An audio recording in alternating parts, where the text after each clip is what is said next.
I watched my beloved Victorian house turn to ash while my HOA neighbor Cynthia Blake smugly sipped her coffee, convinced she'd finally won our feud. Little did she know, I'm a federal judge with the authority to ruin everything she's built. But how far would she push me before I revealed who I really am? Leave a comment below telling me where you're watching from. The morning began like any other. I was on my grandmother's century-old porch swing, sipping coffee and watching the sunrise wash the sky pink over our Victorian's purple trim. That's when I saw her, Cynthia Blake, power walking toward my mailbox, an envelope clutched in her manicured hand like it was treasure. I'd seen that determined look before, at the neighborhood meetings she'd started hosting in her newly renovated McMansion next door. My stomach tightened as she dropped the envelope into my box and lingered, making sure to photograph my front yard with her phone. My grandmother's roses were in full bloom, their wild, untamed beauty a sharp contrast to Cynthia's perfectly trimmed boxwoods. I knew she despised every unruly petal. The envelope contained what she called an exciting opportunity, a formal invitation to join their newly formed HOA, complete with a glossy brochure showing identical beige houses with matching mailboxes. The membership fee was $5,000, with monthly dues of $350. But it wasn't the price that made my skin crawl. It was the mandatory property modification list attached. Remove all non-approved paint colors, including my grandmother's beloved purple trim. Replace the heritage rose garden with approved landscaping.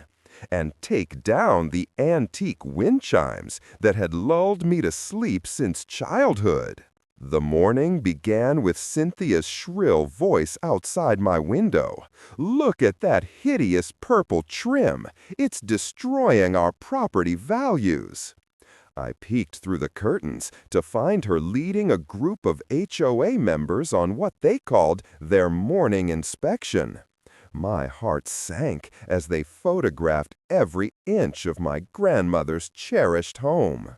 I tried to enjoy my morning coffee on the porch, but their whispers carried across the lawn. "Did you see those ancient wind chimes? They're not HOA approved. And those roses, they're 3 inches taller than regulation," someone muttered. Every day brought a new complaint, each more ridiculous than the last. They started leaving warning letters, bright orange papers taped to my door, accusing me of violations that didn't exist before their HOA formed. My heritage rose garden, planted by my grandmother, was suddenly a neighborhood nuisance. The authentic Victorian purple trim that tourists used to photograph became their biggest target. One Tuesday morning, I found Cynthia measuring my grass with a ruler. 11.5 inches, she announced triumphantly to her sidekick, Barbara, who furiously scribbled in a notebook. "That's 3.5 inches over code." I walked outside calmly, coffee in hand. "You're trespassing on private property," I said firmly, knowing my legal rights but keeping my profession private. Cynthia only smirked and took more pictures. The harassment grew creative. They'd schedule landscapers to show up at 7 a.m. on Saturdays, and the workers' equipment would be conveniently loudest near my bedroom window. Anonymous complaints to code enforcement became a weekly ritual. Each time, I calmly showed the officials my property's historic status documentation while Cynthia fumed at her window. They tried psychological warfare next. Cynthia organized HOA meetings in her driveway, right outside my home office. I could hear them discuss how some houses were dragging down the neighborhood's reputation, how certain properties needed to be dealt with for the community's good. My security cameras caught their tests of my patience. They'd let their dogs use my yard as a bathroom, then act shocked when I played back the footage. "Oh, my precious Bentley would never!" Cynthia would gasp, clutching her pearls, while her massive golden doodle left another gift on my lawn. The breaking point came during their annual block party. I wasn't invited, of course, but I overheard Cynthia loudly discussing plans to revitalize the neighborhood. Glancing at my house, she announced, "Some older properties just don't fit our community vision anymore." I then noticed people photographing my home's foundation and whispering about alleged structural concerns. I stayed calm and documented everything. Each letter, every photo, all the anonymous complaints. When they installed bright security lights aimed at my bedroom windows, I added light pollution to my growing evidence file. My grandmother had taught me patience, and as Cynthia's group grew bolder, I knew timing would be everything. That night, while reviewing my security footage, I discovered something disturbing. Two HOA board members were examining my property line markers and whispering about easement regulations. I knew that look. They were planning something bigger. As I turned off my porch light and watched the group huddle in Cynthia's driveway, I wondered how long I should wait before showing them who they were really messing with. I never expected to find Cynthia and two other HOA board members skulking around my property at midnight, but there they were, illuminated by my kitchen light. I got up for a glass of water, and my heart stopped when I saw chemical sprayers in their hands, pointed directly at my grandmother's century-old rose garden. "What do you think you're doing?" I called from the porch, my phone already recording. Cynthia jumped, but quickly regained her composure. That fake smile spread across her face like poison. "Oh, we're just helping eliminate invasive species," she said sweetly, continuing to spray. I walked closer, blood boiling but voice steady. "Those aren't invasive species, Cynthia. They're my grandmother's heritage Victorian roses planted in 1960. I have the original documentation and the Gardening Society registration." The other board members shifted uncomfortably, but Cynthia stood her ground. "Well, someone complained about the smell," she sniffed, adjusting her designer pajamas. "And these thorns are a safety hazard for children walking by." "On my private property, behind my fence?" I challenged, switching on my security lights. "The property line is clearly marked, and you're trespassing." That's when Mark, Cynthia's husband, emerged from the shadows. As a retired police sergeant, he clearly thought his presence would intimidate anyone. Nah, let's not throw around accusations," he said. "We're just trying to maintain neighborhood standards. Nobody wants to live next to a jungle." Across the street, I noticed Mrs. Watson peeking through her curtains. She'd been bullied into joining the HOA last month after similar late-night visits. Her beautiful rock garden had been replaced by Cynthia-approved generic shrubs within days. The next morning, my roses were dead, their once vibrant petals blackened and withered. But Cynthia had made a crucial mistake. She'd revealed the HOA's pattern of targeting homeowners who refused to conform. During my lunch break at the county records office, I discovered that every house that initially resisted the HOA later experienced mysterious accidents or code violations until the owners sold. That afternoon, I installed high-definition security cameras, hiding them carefully among my remaining plants. That evening, Cynthia paraded potential buyers down the street, smiling as if nothing had happened, while the evidence I'd collected told the real story. Past my property. Of course, this eyesore will be dealt with soon, Cynthia announced loudly. We have ways of handling difficult residents. The following week brought an endless stream of harassment. My mailbox was knocked over 3 times. Anonymous complaints were filed about noise on days I wasn't even home. Code enforcement officers appeared daily, finding nothing but returning anyway. My garbage bins disappeared, only to reappear cited for HOA violations. I documented everything meticulously, building my case quietly, but Cynthia's group grew bolder. They began hosting HOA meetings in front of my house, pointing out every perceived flaw to potential new residents. This property is driving down home values, Cynthia would declare, waving her designer handbag for emphasis. But don't worry, it won't be a problem much longer.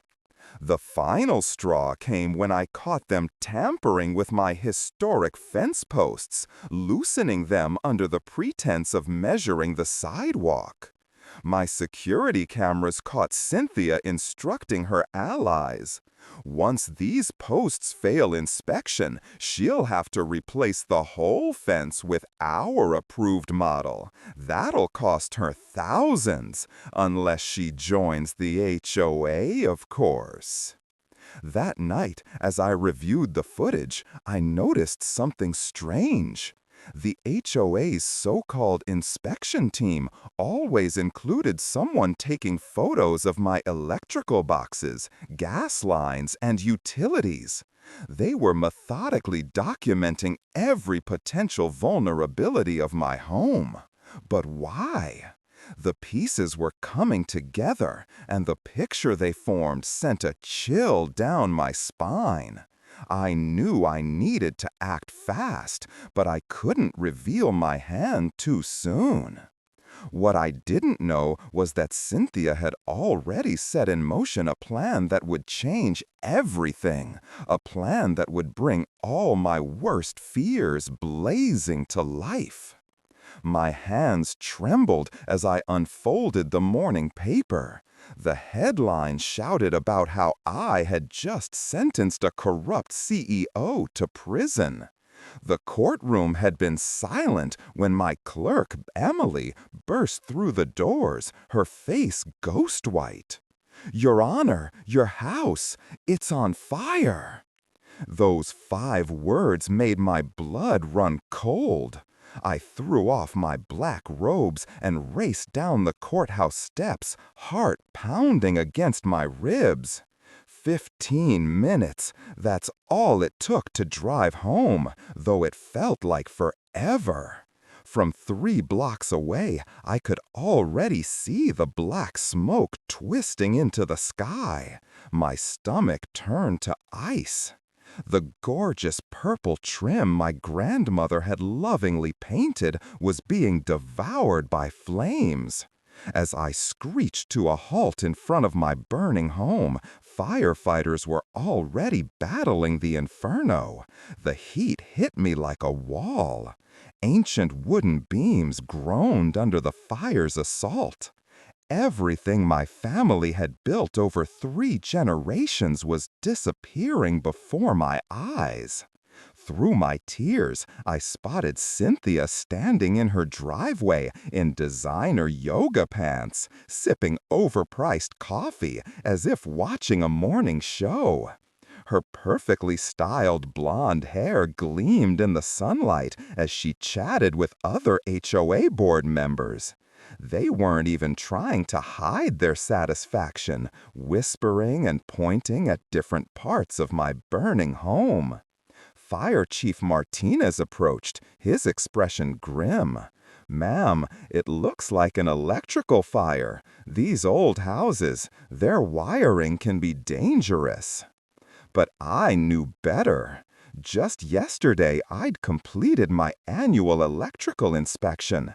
Everything was up to code. I'd made sure of it, especially after Cynthia's threats at the last town meeting about unsafe historic properties.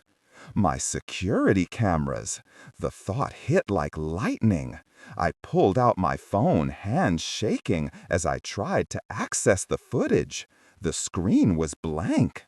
The cameras had stopped recording at 3 a.m., exactly 4 hours before the fire started.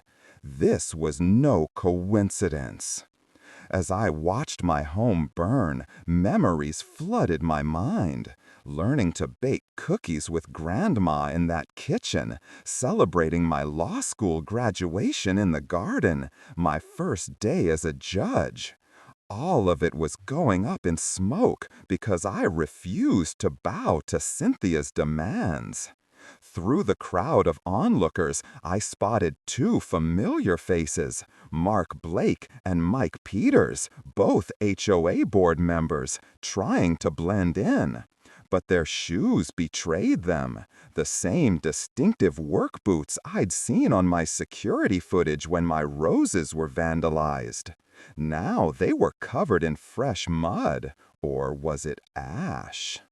Cynthia strutted over, her face wearing a mask of fake concern. "Oh, this is just terrible. If only you had joined our HOA. We have such strict safety requirements. But you were so stubborn about keeping things historic." She spat the word like it was something filthy, then took another slow sip of her coffee. I bit my tongue until I tasted blood. Not yet.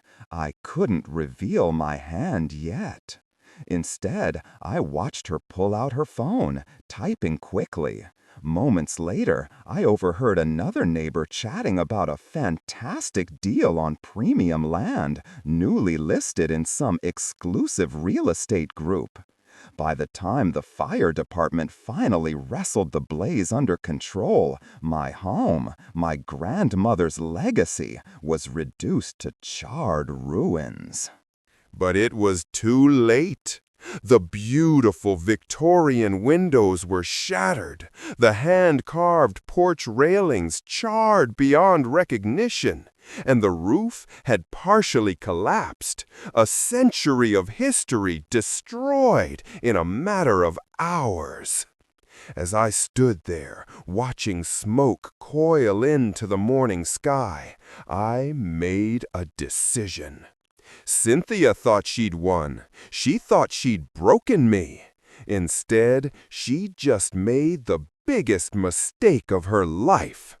I pulled out my phone and made 3 calls. One to a friend at the FBI, one to a contact at the state attorney's office, and one to a private investigator I trusted.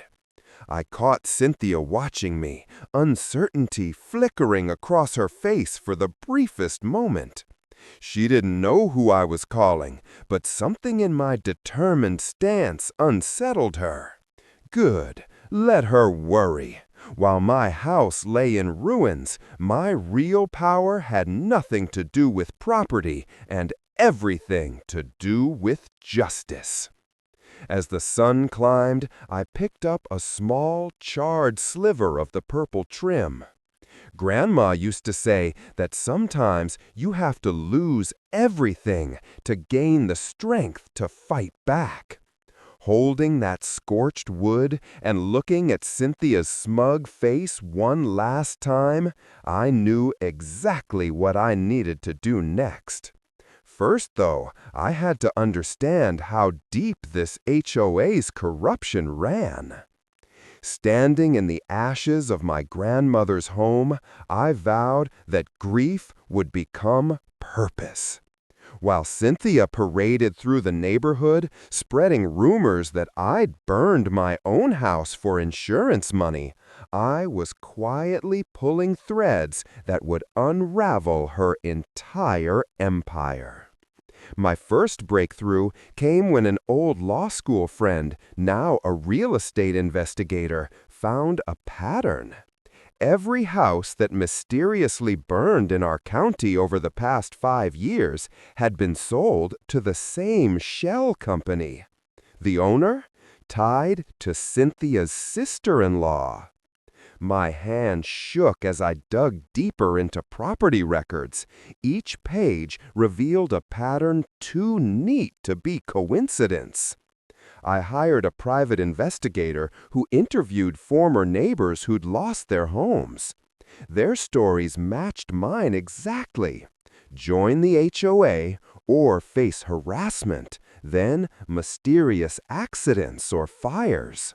Most had given up and sold their houses for pennies on the dollar to Cynthia's investment group. One elderly man broke down as he described losing family photos in a suspicious garage fire the day after refusing to join. The real breakthrough came from an unlikely source: Cynthia's former assistant treasurer. Over coffee at a quiet diner 2 towns over, she slid a USB drive across the table. Her hands trembled as she explained how Cynthia had forced her to cook the books, threatening to expose her undocumented status if she refused. The files showed hundreds of thousands in unexplained cash deposits following each accidental fire. I spent sleepless nights connecting dots. Cynthia's husband hadn't only retired from the police force, he'd been the fire investigator in their jurisdiction. Every suspicious blaze had been quickly ruled accidental with no follow-up. Insurance companies had paid out millions based on his reports. My security footage revealed more than arsonists. It recorded weekly meetings at Cynthia's house with real estate developers, all eager to build luxury condos where our historic homes once stood. One developer even bragged about bribing city officials to change zoning laws once enough properties were consolidated. I mapped Cynthia's pattern. Target well-located, historic homes that couldn't be replicated. Use HOA rules to harass owners. Escalate to vandalism and threats. If that failed, wait for a mysterious accident. Then have the investment group buy the distressed property at a fraction of its true value. Working late one night, I found the smoking gun in old county records. Cynthia had done this before. 3 other historic neighborhoods in nearby counties had suffered identical fates. She'd form an HOA, drive out resistant homeowners, then sell the consolidated parcels to developers for millions, and she'd even won community service awards for neighborhood improvement. The evidence was damning, but I needed more. I convinced the FBI to wire the former treasurer for a meeting with Cynthia. The recording captured it all. Cynthia boasting about her next targets, joking about which houses might have electrical problems, and threatening to make the treasurer disappear if she ever spoke.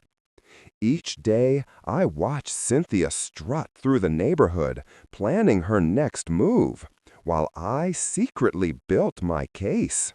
She had no idea that every smug wave and false expression of sympathy over my tragic accident was being documented. Her confidence would be her downfall. The final piece fell into place when I discovered why she'd targeted my house specifically. Hidden in the city archives was an old map showing a planned highway expansion. Cynthia's developer friends had inside information. My property was the linchpin for a new shopping complex. They'd already bought the surrounding land through shell companies, but my house stood in the way. Without it, their entire multi-million-dollar project would fail. I dusted the charred trim one last time and set the next phase in motion. Cynthia had lit the first match. Now, the investigation would burn away everything she'd built. As I organized the evidence for the FBI, Cynthia's desperation grew. She filed daily complaints about my unsightly property, now just a burned-out shell. She even had the nerve to propose a special HOA assessment to clean up my lot, money that would of course go straight into her pocket. Little did she know, every move she made only strengthened my case. I stood outside the community center, heart pounding, as I watched Cynthia strut through the entrance, clutching her signature coffee mug and a stack of papers. Tonight's HOA meeting would be different.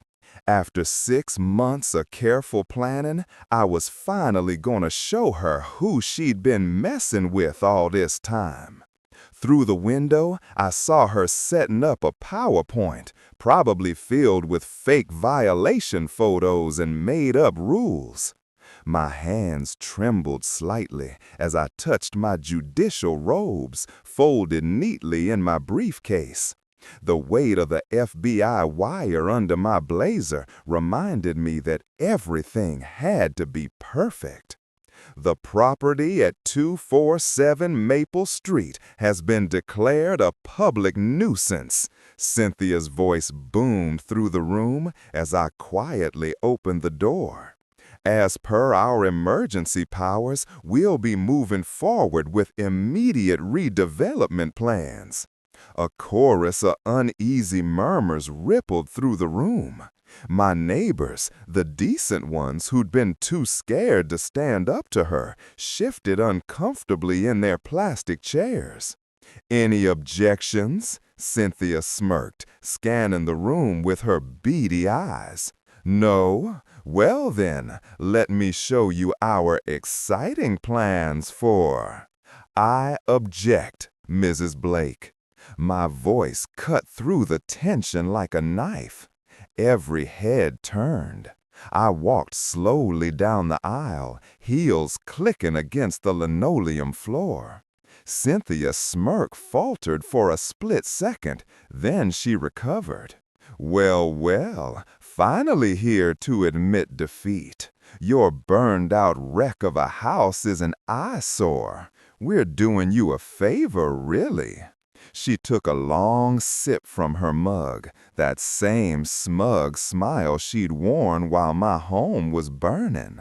I reached into my briefcase and pulled out a thick folder. "Actually, I'm here to present some evidence of my own." I spread photographs across the table. "These security cameras still show you and your board members trespassing on my property the night of the fire. Interesting timing, don't you think?" Cynthia's face twitched. "Those could be anyone, and besides, you can't prove—" "Oh, but I can." I pulled out more documents. Bank records showing mysterious payments to her shell company after each distressed property sale. Emails discussing plans to force out non-members. And my personal favorite, her text messages about making sure the electrical fire looked accidental. The room erupted in gasps and whispers. Cynthia's hands shook, coffee sloshing over the rim of her mug. "This is ridiculous. You can't just barge in here with wild accusations. I'll sue you for defamation." That was my cue. I reached back into my briefcase and unfurled my judicial robes. The black silk flowed as I slipped them on.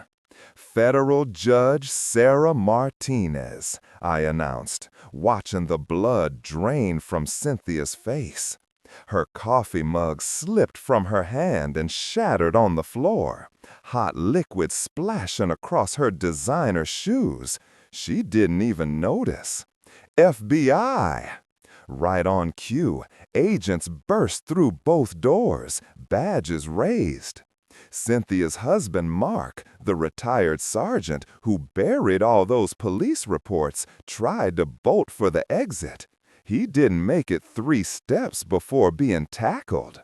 I walked up to Cynthia, now collapsed in her precious president's chair. You know what the biggest mistake criminals make? They get so caught up in their own power, they forget to check who they're really dealing with. I picked up her fallen gavel, the same one she'd used to condemn my home. Meeting adjourned. The click of handcuffs echoed through the room as the FBI led Cynthia and her board members away. My neighbors erupted in applause, years of fear and intimidation finally broken. As I packed up my evidence, old Mrs. Johnson from across the street hugged me, tears in her eyes. "We should have helped you fight them," she whispered. I hugged her back, watching Cynthia being loaded into a police car. "Sometimes," I said quietly, "justice needs to take the long road to make sure it arrives at the right destination." The morning of the trial felt different. Standing in front of my bathroom mirror, I straightened the judge's robe and thought about how Cynthia had laughed as my house burned. Now, she wasn't laughing anymore. The courtroom was packed with neighbors, reporters, and victims from other neighborhoods who'd come forward after seeing our story on the news. Cynthia walked in wearing an expensive suit instead of her yoga pants, but her face turned ghost white when she saw me sitting at the bench. I'll never forget how Cynthia grabbed her lawyer's arm and whispered, "That's her, the one whose house we burned." His pen slipped from his hand. The evidence we presented was devastating. Our investigation uncovered 15 other houses that had mysteriously caught fire after refusing to join Cynthia's HOA. The pattern was always the same: harassment, vandalism, then fire. The burned properties were purchased for pennies through a shell company owned by Cynthia's brother-in-law. They'd already pocketed millions. We played the security footage from my cameras. The entire courtroom gasped as Cynthia and her HOA friends appeared on the screen, pouring gasoline around my grandmother's roses at 2 a.m. Cynthia shook her head violently, mouthing "no" as her own voice came through the speakers. Once it burns, she'll have to sell. The real shock came when her husband, Mark, finally turned on her. Out of loyalty, he'd kept silent, but the mountain of evidence broke him. He confessed everything: how they chose their targets, how they coordinated the fires, and how they bribed officials to look the other way. "Liar!" Cynthia screamed so loudly the FBI had to remove her from the courtroom. One by one, victims stood to tell their stories. Mrs. Rodriguez, the retired teacher who lost her family photographs. The Patel family, whose grandfather's ashes were destroyed in a garage accident. Each testimony made Cynthia shrink smaller and smaller in her chair. Her expensive suit couldn't mask her fear now.